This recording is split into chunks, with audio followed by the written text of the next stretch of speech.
Hello, my name is Martina Wall, and I am so grateful to be here at the She Is Me conference with all of you who are watching. And so, just to introduce myself before we get started, so I am a mom, a wife, an author, a motivational speaker, a yoga teacher, a chakra healer, and a body positive advocate. So, I am a curvy self love guide who is empowering women to accept and respect their bodies at any size with my proven methods that are disrupting diet culture, even if people thought weight loss was the only answer to happiness. So, I hope this message resonates with you today and you walk away feeling empowered to take those first steps towards disrupting diet culture and really bringing that sense of connection back to your body. So, my intuitive approach to self love is bringing that connection back to the body, like I've already said. So, we do this through practices like mindful movement, mindful eating, and body image work. So, I also guide women to spiritual connection with tools like meditation, aromatherapy, crystals, chakra healing, card reading, etc. So I openly share my self-love at any size method through courses and group coaching. So from disrupting diet culture to honoring that divine wisdom of your body, we're going to unlock it all. So it's time to find your magic, friends. So to start off today, I wanted to share with you first my story. What kind of brought me to this place in my life where I have I have this wonderful opportunity to share my message with the world and to help women to step away from the toxic messages we receive through diet culture and various other forms of parts of society that could use some changes, right? So to start off, my story starts off as really me hating my body. Like I can honestly say in my journey, I can fully say that I actually hated my body. And so I hated my body despite of losing weight. At one point, weight loss and diets and all that stuff was a big part of my life for the first, probably 30 years of my life. And at one point, I had lost almost 100 pounds. But guess what?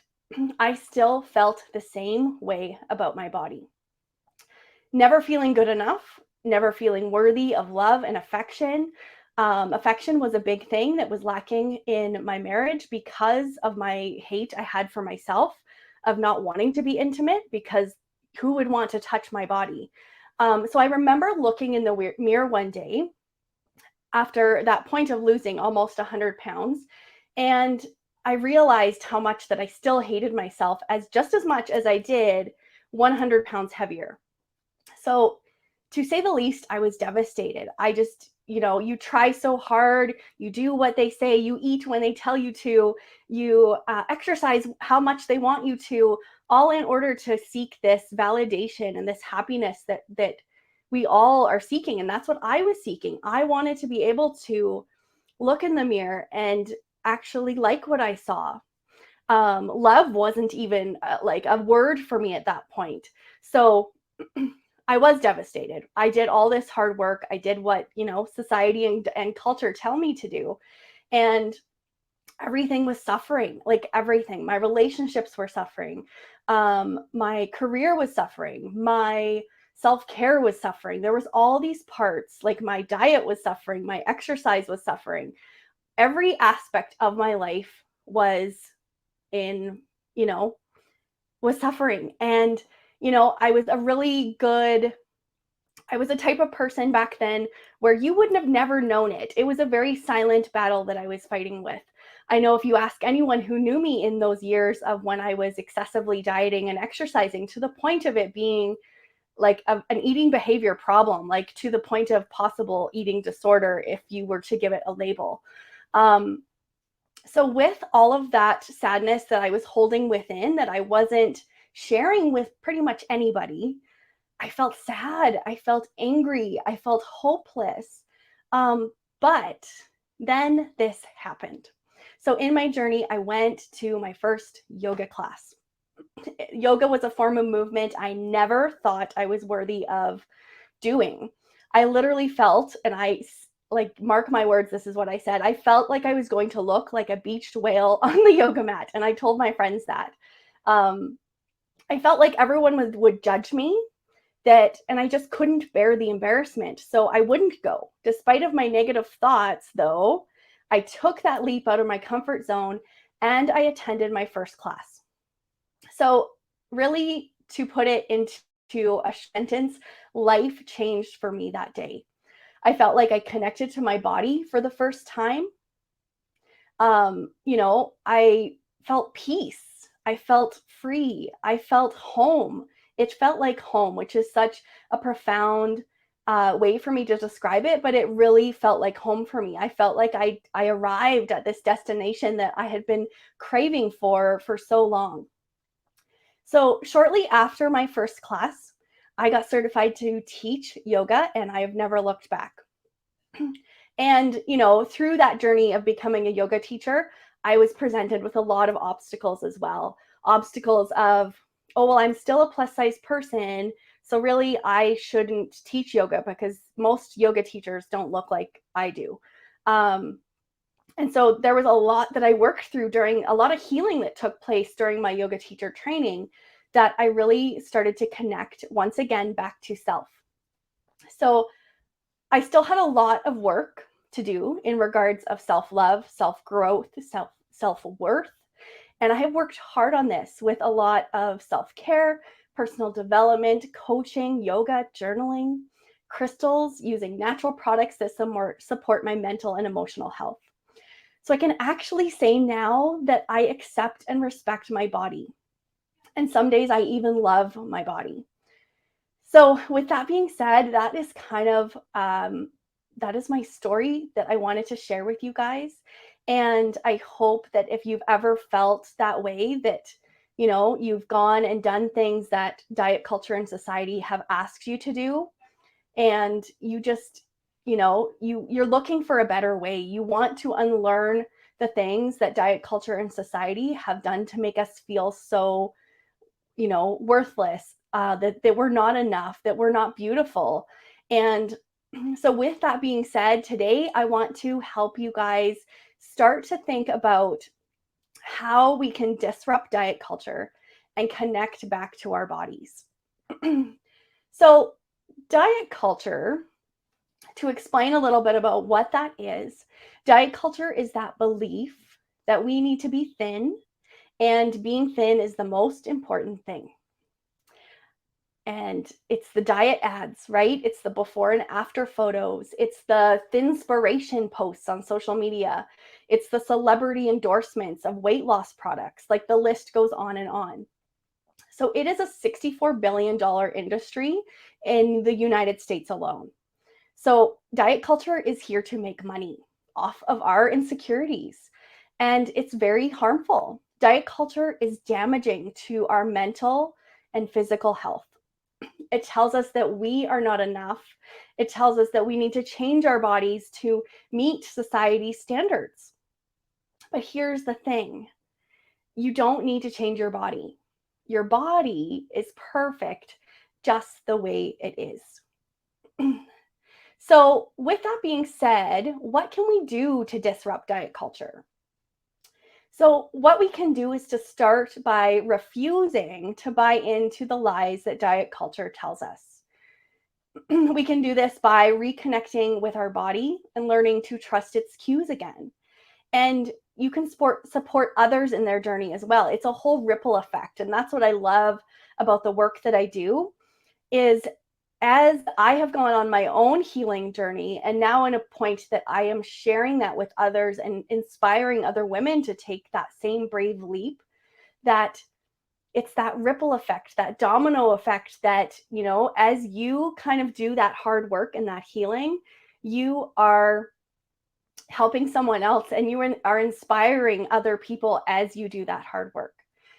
So what we need to do first is we need to recognize that diet culture, we need to recognize it for what it is, and we need to reject it. And that's not easy work. So the first step to disrupting diet culture is to recognizing for what it is. It's a harmful, profit-driven industry that relies on making us feel bad about our bodies. So we'll buy their products, right? So once you can start to see what diet culture is, and it's everywhere, like once you have opened your eyes to what is happening, you can start to reject its messages and it will become easier. The next time you see a diet ad or a before and after photo, you really need to remind yourself that those are not real representations of people's lives or bodies. The people in those ads have carefully been selected and edited to sell a product, right? They're not to represent reality. So many women, like I forget the statistic, but so many women, I think it was there's only 4% of women that actually have the body type that is represented by these diet ads and these, before and after photos and all this stuff. That there is the majority of our world, of the women in this world, do not have those bodies. So why is it that we are comparing ourselves and putting ourselves down to a woman that we will never be and that we aren't, and most of us aren't? And so we really need to know, to kind of have that reality check, that what it is that we are striving to be is something that most of us are not. And that is how we start to recognize diet culture for what it is. And a statistic that does stand out to me, and is one that I often tell people when sharing my story and sharing the dismantling and disruption of diet culture, is that 96% of women do not look at themselves as beautiful. So, when you think about it, it's the same statistic for the ones of but the other side of it with the body image of, not being represented by most women. Most women are walking around feeling not like, they cannot tell you that they feel beautiful. And that's one that really sticks out to me, that there are so many of us walking around feeling so horrible about ourselves, feeling so down on ourselves, and that starts to affect every area of our lives. It affects like I've said in my own journey, it affects your parenting, it affects your confidence, it affects your intimacy with your spouse. There's so many areas. It affects your career and how confidently you can show up to do your work. So there's so many areas that this affects, and people don't realize it. And I think, especially self-love, and is really important to me. That's a part of the work that I do, is connecting women to that self-love piece through acceptance and respect of our bodies. But the first step is to really realize that self-love changes everything.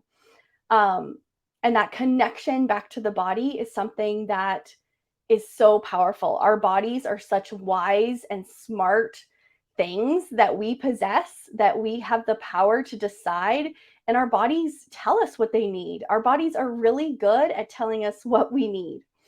So with that being said, the second thing that we want to do when we're starting to disrupt diet culture is to reconnect with our bodies. So if you've ever been on a diet before, you will know that diet culture has disconnected us from our bodies. We have been taught to ignore our hunger cues. We've been taught to push through fatigue, and we've learned to view exercise as a punishment for eating, instead of a way to take care of our bodies. And this is something that I know I've experienced firsthand.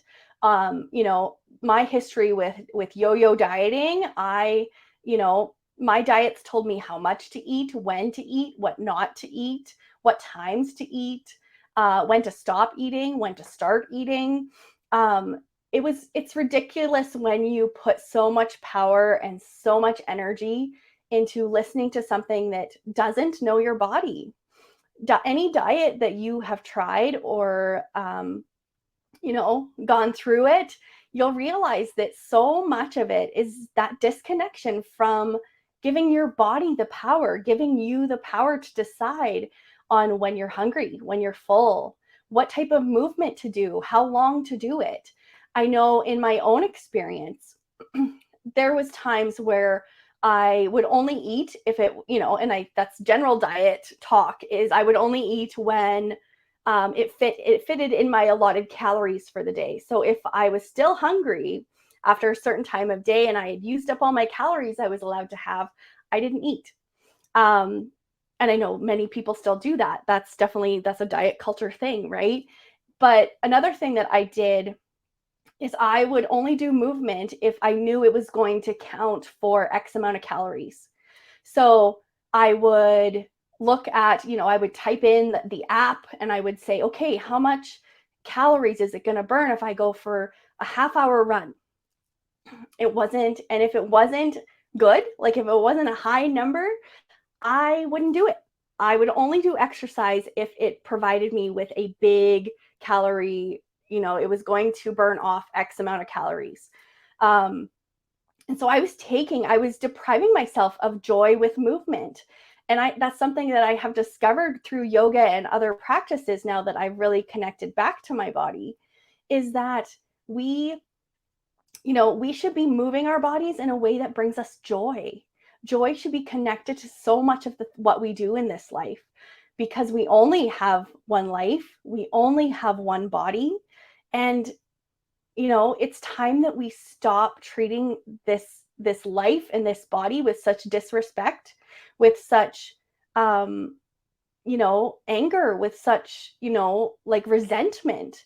And it's really when we can start to reconnect to ourselves and give us back that power, like I've already said.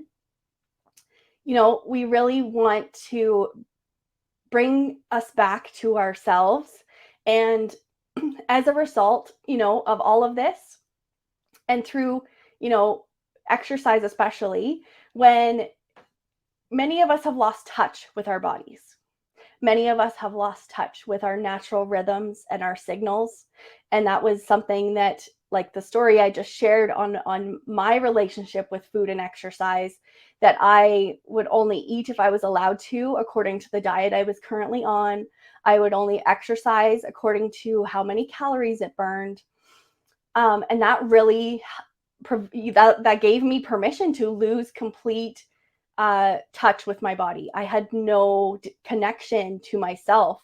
I can explain it as feeling like a robot, like I was just going through life and not actually living it, right? And it's amazing what starts to happen in your life when you can start to step into that version of yourself that is confident, that is connected to yourself. People notice. Like, I know within my own journey, as I've been able to unlearn all of this stuff that diet culture has taught me, I'm a different person than I was when I was living in diet culture. I am a person now that has learned to make peace with food and exercise.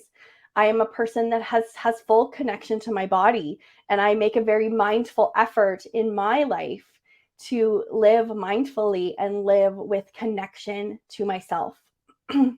So there is the good news with this is that it's never too late to reconnect to your body.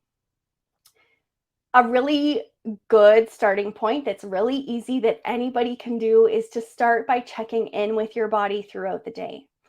So when you're hungry, eat.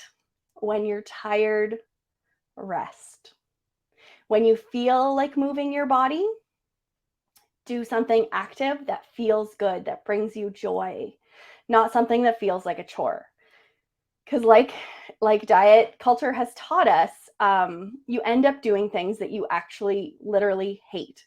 There was a lot of diets that all diets I hated, all exercise that they made me do, and those things I hated. It wasn't for me. And not to say that isn't something that someone else, it might be for them, but it wasn't for me. And once I kind of let go, once I was able to say, you know what, I don't need you. I remember the first year that I started to step away from diet culture, my first big moment, I feel, and I will remember this day, I think forever, is the day that I didn't set a weight loss goal January 1st. That was huge for me because that was my life. Every January, it would almost be like without even asking or without even questioning, it would just be, oh, how much weight are you going to lose this year? And that would be the conversation that everyone around me would have. It's like, oh, I'm going to lose 50 pounds this year. I'm going to lose 60.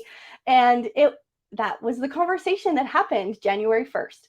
And so I remember it clear as day. I was in my kitchen and we were talking on the phone to someone and they're like, oh, what's your New Year's resolution this year?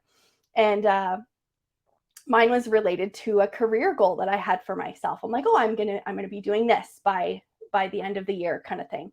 And they're like, oh, well, aren't you gonna lose weight this year? And it's like, well, actually, I'm gonna let my body decide what it needs, what it doesn't need, and we'll just, accept it and respect it and do that as we go, right?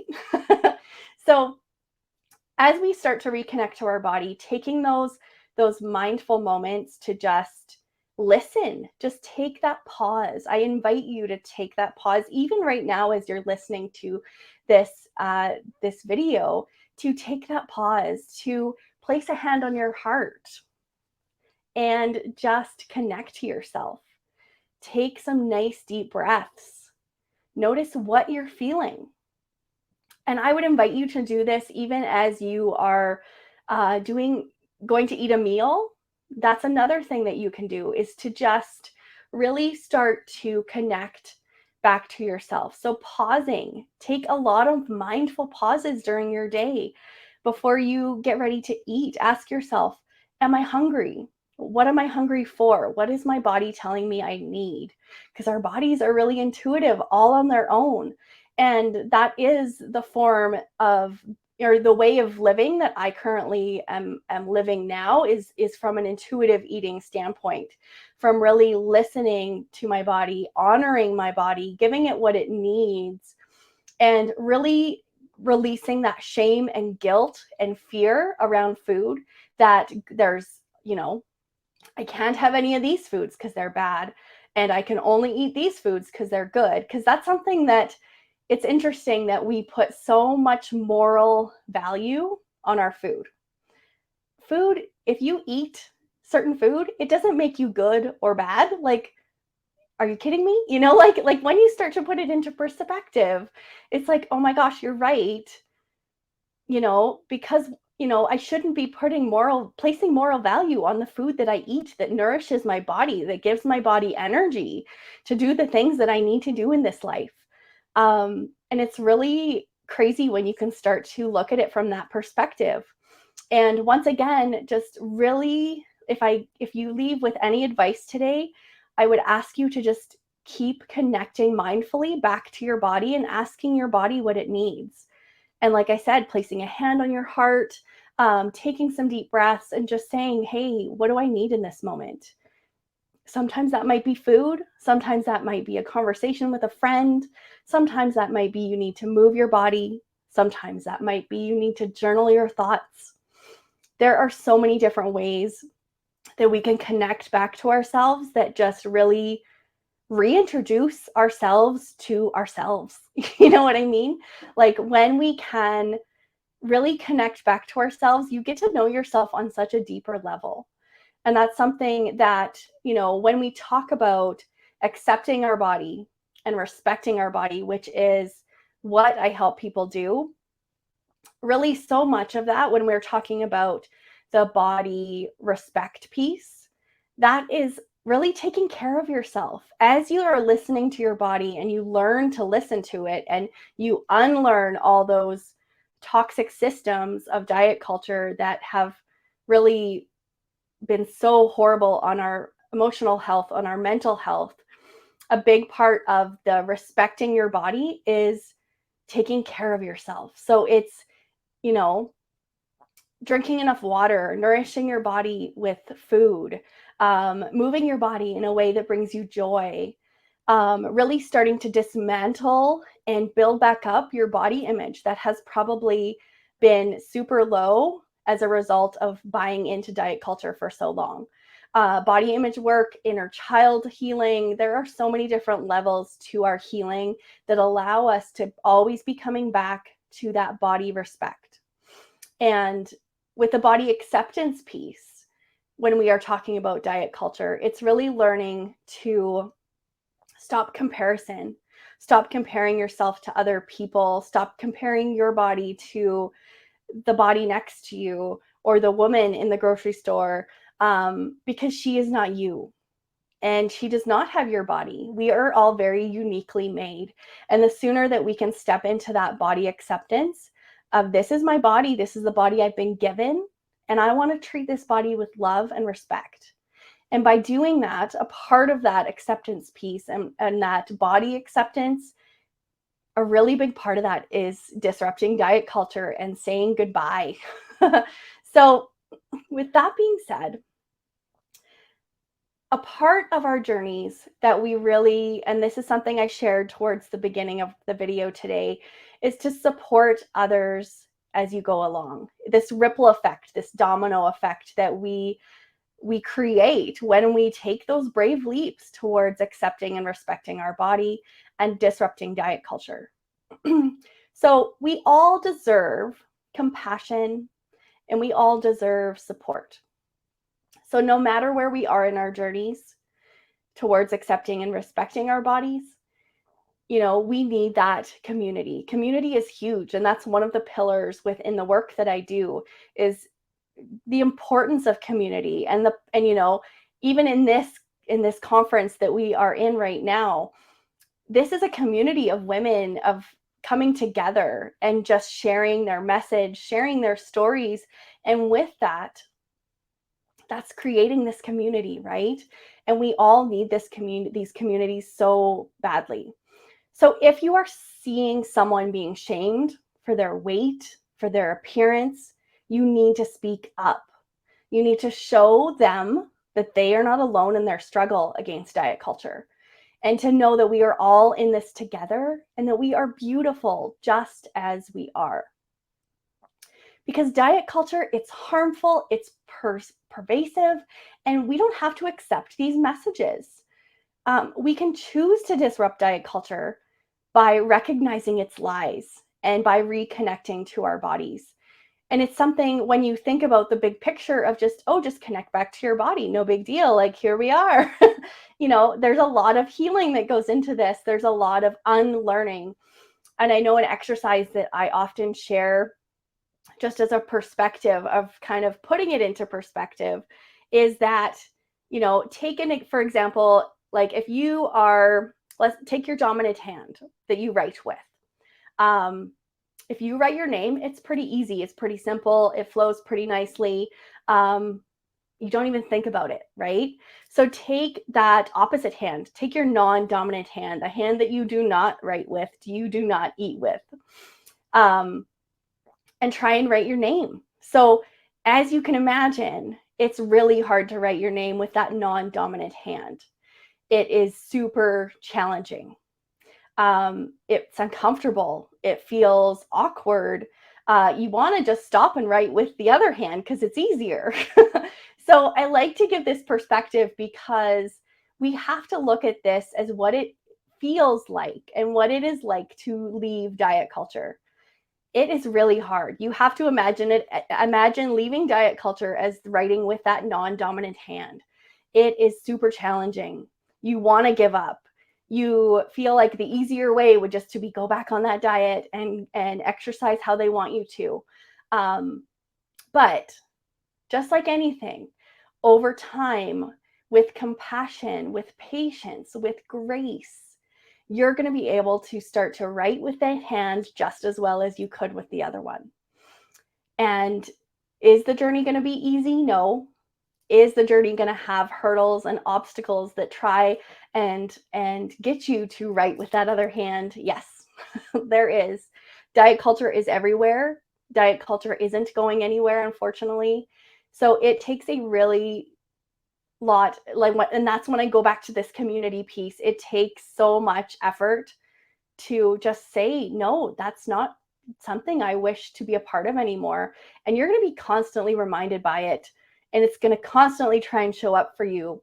But that's why I really, as we start to disrupt diet culture, one of the first things I also tell people to do is go through your social media. social media is filled with toxic messages that, are set up to make us feel unworthy. They're set up to, make money off of our insecurities, right? Like I've already said. So we really need to start to step away from that.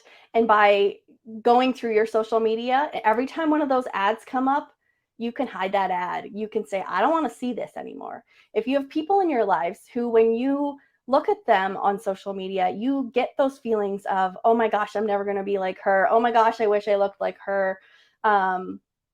Look at her doing all these amazing things and I'm not. Like, the comparison trap gets really bad.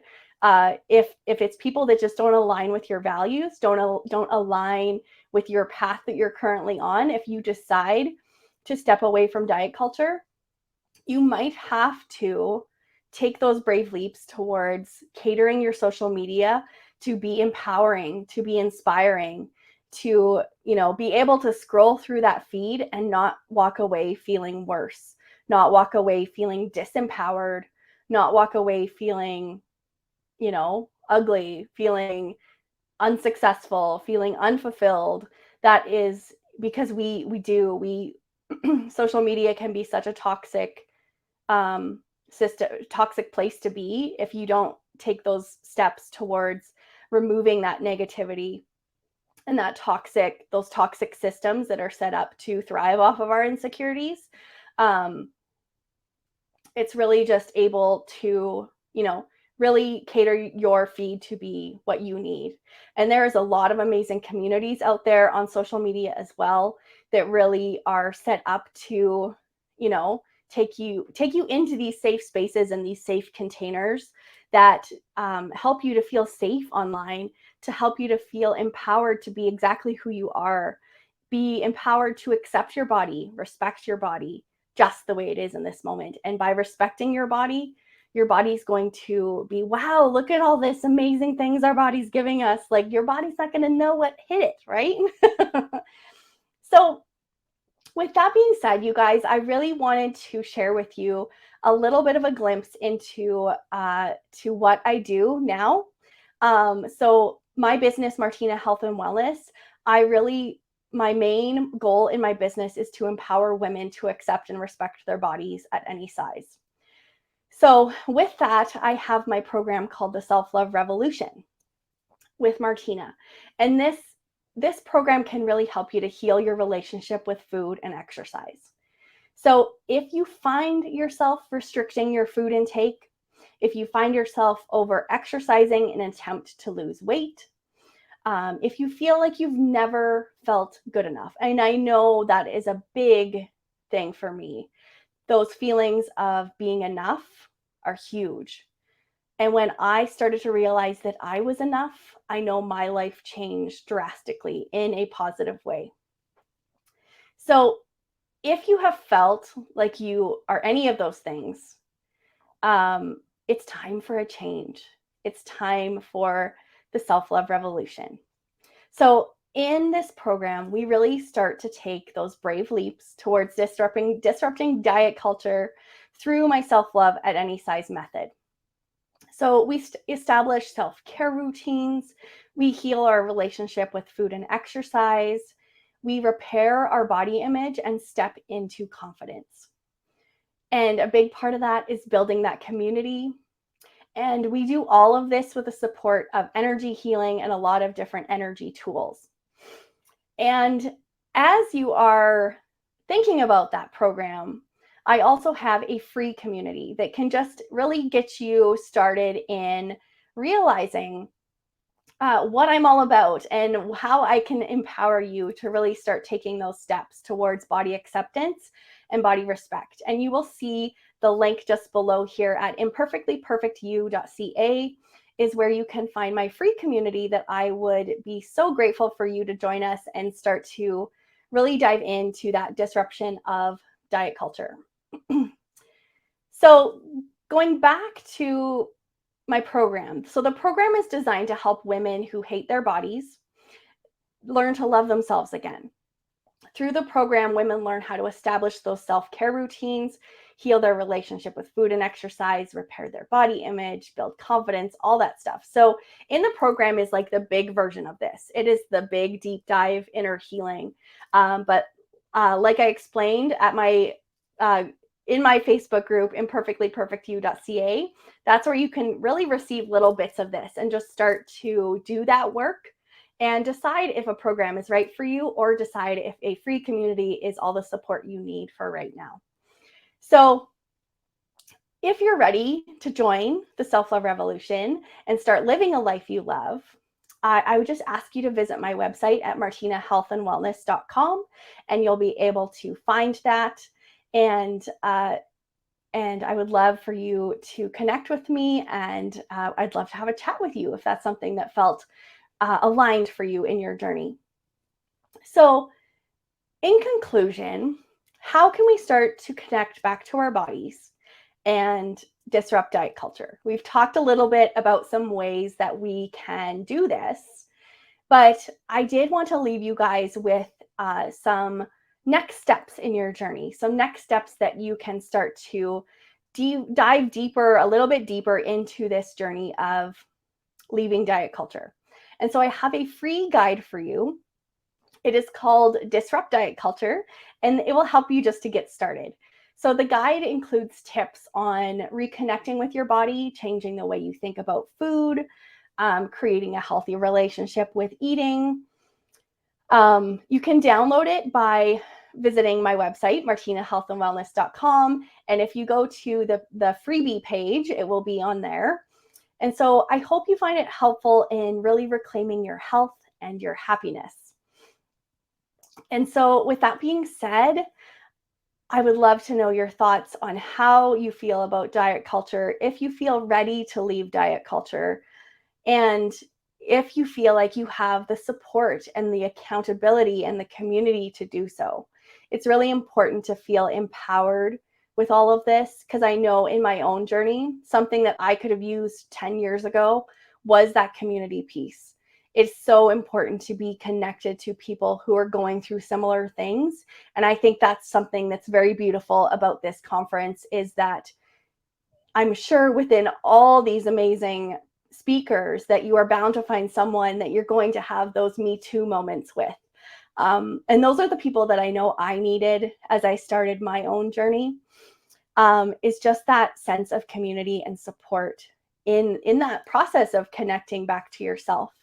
So as a reminder, as we kind of close here today, just knowing that all you have to do to start disrupting diet culture and connecting back to your body is that simple art of just connecting back to self. So placing that hand on your heart, taking those nice deep breaths, and just really listening to what your body is telling you, and just taking the action steps needed to really nourish your body in whatever way it needs to be nourished.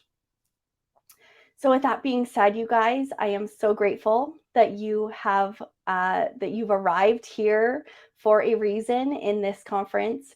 And until next time, you can find me on my website at martinahealthandwellness.com, or in my group, imperfectlyperfectyou.ca. So until next time, you guys, thank you so much for being here. And I hope that you know you are imperfectly perfect just as you are in this moment.